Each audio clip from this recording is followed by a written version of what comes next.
இங்கே பாருங்க, அதில் கழக மருத்துவ அணி ஸ்டிக்கர் ஒட்டுறீங்க. இந்த செயலை நீ என்னன்னு சொல்லுவீங்க? அந்த ஆம்புலன்ஸில் இந்த ஸ்டிக்கர் இருக்குது.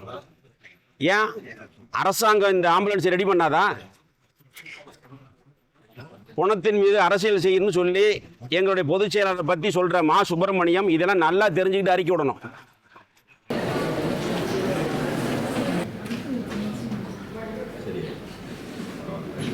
அறிக்கை எடுக்கணும்ல.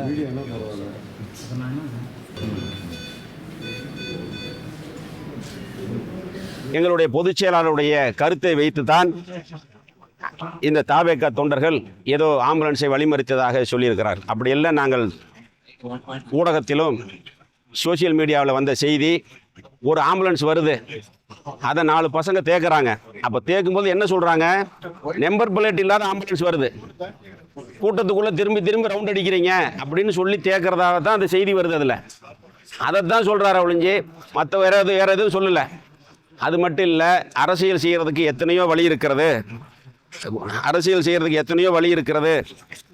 பிணத்தின் மீது அரசியல் செய்யக்கூடாதுன்னு சொல்கிறார். நீங்கள் சிந்தித்து பார்க்க வேண்டும்.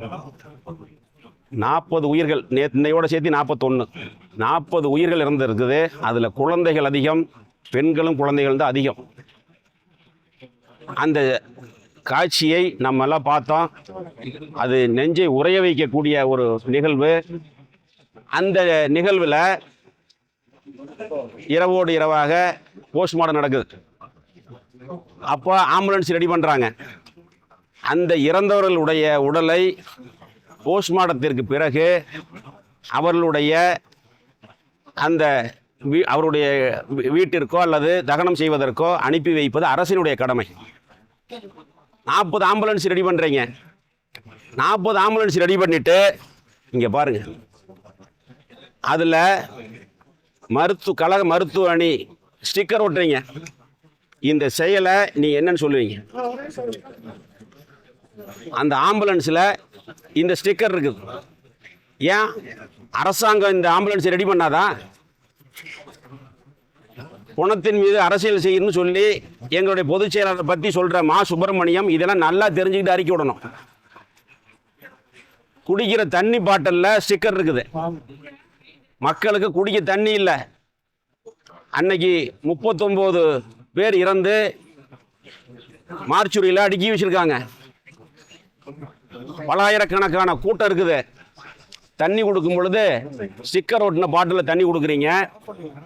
ஆம்புலன்ஸுக்கு மருத்துவ அணி கரூர் மாவட்டம் திமுக. அப்போ மாவட்ட ஆட்சித்தலைவரும் இந்த அரசும் என்ன பண்ணிக்கிட்டு இருக்காங்க?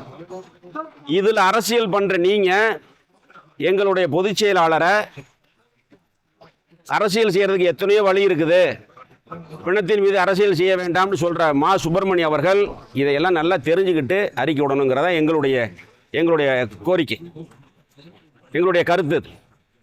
அது மட்டுமல்ல, எங்களுடைய பொதுச் செயலாளர் அவர்கள் கிட்டத்தட்ட 153 தொகுதிகளுக்கு மேலே பிரச்சாரம் பண்ணியிருக்கார்.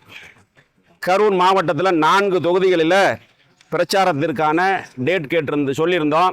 10 நாளைக்கு முன்னாடியே அனுமதி கேட்டு லெட்டர் கொடுத்தோம். கூட்டம் அதிகம் வரும். பஸ் ஸ்டாண்டு ரவுண்டானா பக்கத்தில் கூட்டம் நடத்தினா போக்குவரத்து மாற்றம் பண்ணுறதுக்கு சௌரியமாக இருக்கும். ரோடு அகலமாக இருக்காது, நெரிசல் இருக்காது, இது போன்ற அசம்பாவிதங்கள் நடக்காதுன்னு சொல்லி நாங்கள் அந்த பேருந்து நிலைய ரவுண்டானாவிட்ட பர்மிஷன் கேட்டு லெட்டர் கொடுத்தோம். 10 நாள் பேசவே இல்லை காவல்துறை. அதுக்கப்புறம் இடத்த பார்க்குறோம்னு ஆய்வு பண்ணுறோம்னு சொல்லி வந்தாங்க. வந்துட்டு காவல்துறை ஆய்வாளர் சொல்கிறாரு, நாளைக்கு அனுமதி கொடுக்குறோங்கிறார்.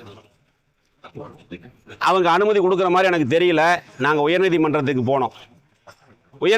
மதுரை உயர்நீதிமன்றத்தில் நீதியரசர் சொல்கிறார், நாங்கள் ஆதாரத்தோடு அங்கே எங்களுடைய பிரேயரை சொல்லும் பொழுது அப்போ சொன்னோம், இந்த இடத்துல 10/11/2022 முதலமைச்சர் ஸ்டாலின் நடத்தின கூட்டம் இதே ரவுண்டானாவில்.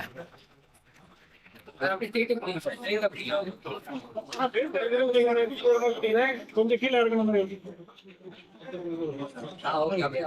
இதுக்கப்புறம்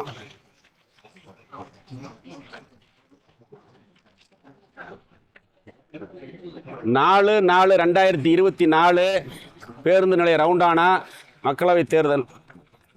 டெப்டி சிஎம் வந்து அன்னைக்கு அமைச்சராக இருந்திருப்பார். அன்னைக்கு அவர் வந்து நடத்தின கூட்டம் அதே ரவுண்டானா, இதே ரவுண்டானா. இதுக்கப்புறம் கனிமொழி வந்து நடத்தின எம்பி தேர்தலுக்கு கனிமொழி வந்து பிரச்சாரம் நடத்தினது அதே ரவுண்டானா.